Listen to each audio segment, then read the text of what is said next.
para el grande entre los grandes, padre del aula, Sarmiento inmortal. Pero Sarmiento, además de haber sido el padre del aula, fue un escritor destacado, un periodista perseguido, militar y presidente. Fue un político con opiniones terribles y polémicas. Y el pensador de un modelo de país que no ocurrió. Sarmiento fue un intelectual que encendió y sigue encendiendo numerosas controversias.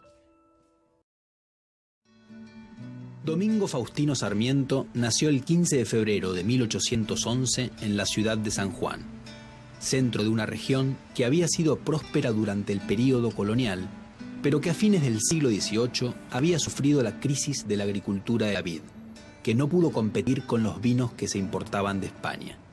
Así, cuando Sarmiento llegó al mundo, la ciudad se había empobrecido significativamente.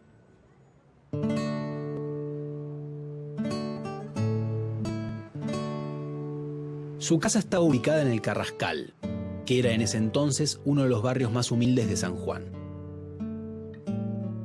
Aprendió a leer a los 4 años y a los 5 empezó a ir a la escuela. Más tarde, él crearía un mito sobre sí mismo, afirmando que nunca había faltado a clase durante toda su educación. Su madre, Paula Albarracín, hizo que estudiara para ser sacerdote. Él se negó e intentó conseguir una beca para ir a la principal escuela de Buenos Aires, que en esa época se llamaba Colegio de Ciencias Morales. No pudo obtenerla y permaneció en San Juan. Por lo tanto, no tuvo una educación formal importante, lo que se transformaría para él en un estigma contra el cual lucharía durante toda su vida.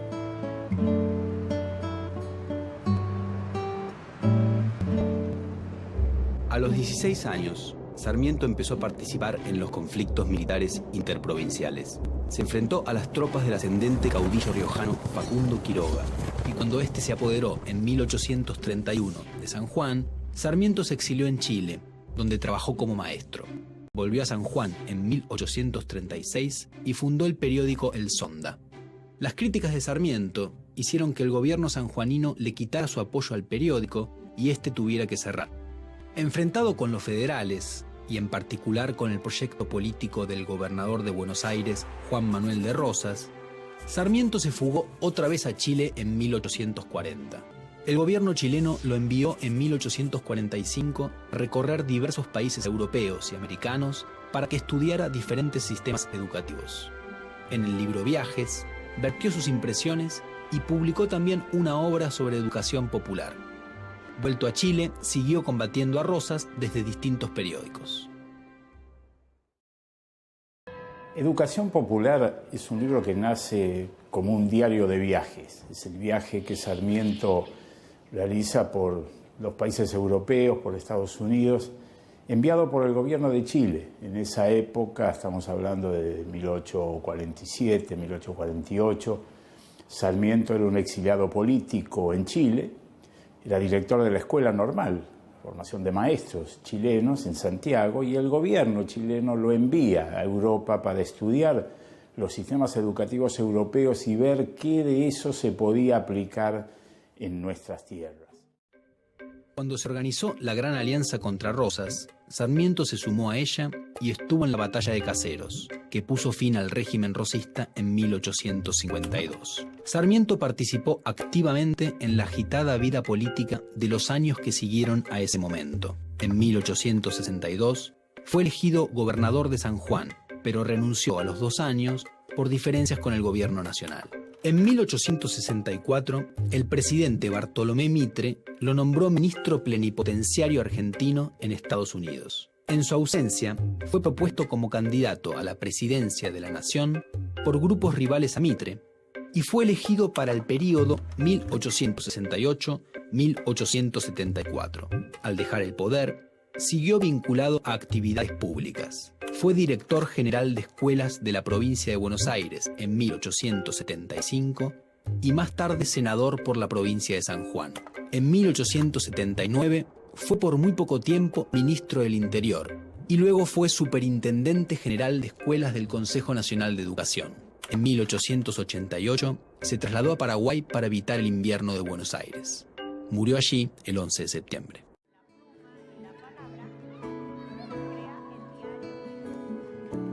Sarmiento Se distinguió como intelectual particularmente por la eficacia de su escritura, que produjo muchos efectos en la sociedad rioplatense y también americana. Si algo uno puede considerar sobre Sarmiento es su calidad como escritor y, por supuesto, esa escritura puesta al servicio de determinadas ideas políticas. Porque acá aparece la hipótesis de Sarmiento que va a ser tan productiva en términos de lo que va a generar, en términos de su capacidad explicativa, no porque esté bien o esté mal, sino porque va a ser muy convincente a la lectura de muchos de quienes siguieron ese libro, tanto en el siglo XIX como en el siglo XX. Y ahí la explicación tiene que ver con la idea de que hay dos fuerzas antagónicas en pugna, la civilización y la barbarie.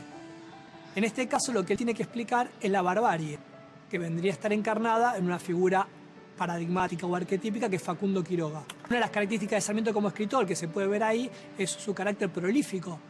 No solo es un gran escritor por la calidad de su prosa, es un gran escritor porque se la pasa escribiendo. A veces uno puede pensar, ¿cómo es un día de Sarmiento? ¿Se levanta? ¿Qué hace? Y escribe, no solo los textos que uno conoce, sino cartas, respuestas a cartas, todo el día está escribiendo. Y esto tiene que ver también con que la escritura es un arma en esa época, un arma de lucha política e ideológica. La pluma de Sarmiento era implacable, era un escritor extraordinario. Cuando Rosas leyó el Facundo, le dijo a los publicistas que lo rodeaban, así deberían defenderme.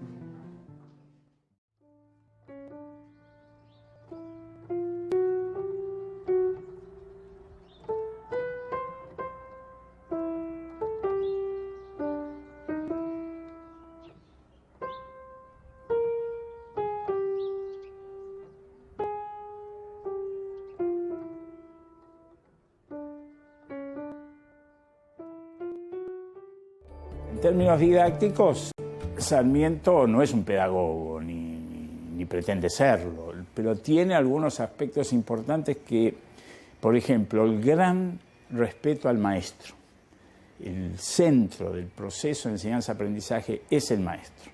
Él tiene que ser el educador, entonces, educador no solo por lo que enseña, sino por lo que él transmite como persona, sus conductas, sus valores. Como presidente, Sarmiento enfrentó grandes problemas. Llegó al poder teniendo que lidiar con la Guerra del Paraguay, larga y costosa, y con desafíos en algunos lugares del interior, como la rebelión en su contra del caudillo entrerriano Ricardo López Jordán. Dos italianos que luego dijeron haber sido contratados por este, intentaron matar a Sarmiento en agosto de 1873. Fue en Buenos Aires. Quisieron dispararle, pero a uno de los atacantes le explotó el trabuco en la mano.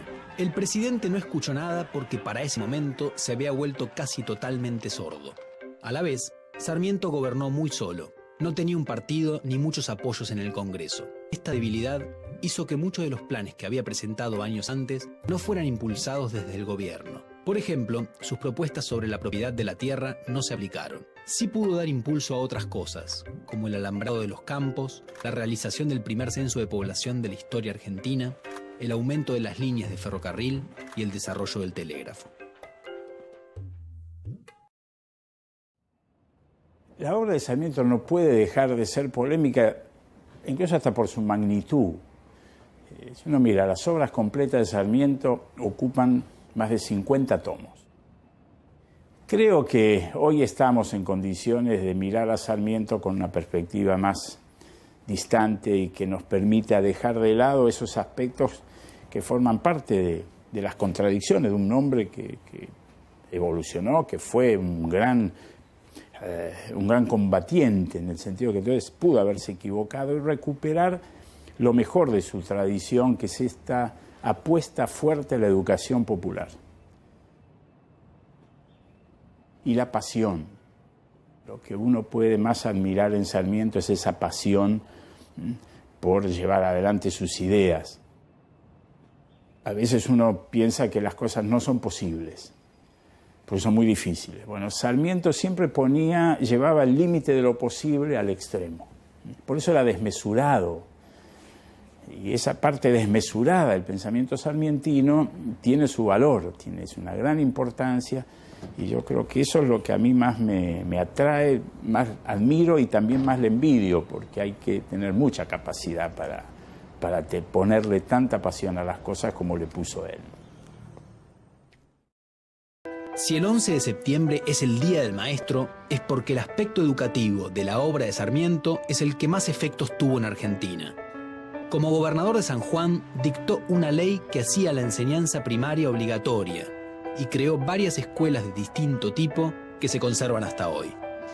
Siendo presidente, fundó alrededor de 800 escuelas en todo el país. Creó la Academia de Ciencias, la Escuela Normal de Paraná, la Biblioteca Nacional de Maestros, el Liceo Naval y el Colegio Militar. Al término de su gobierno, los alumnos en escuelas primarias habían pasado de 30.000 a 100.000. Además, trajo maestras extranjeras para educar a las locales, escribió un método de lectura gradual y en 1881 fundó la importante revista educativa El Monitor de la Educación Común. Su aporte al desarrollo de la educación pública, laica y gratuita, más tarde consagrada en la Ley 1420, fue clave para el desarrollo argentino.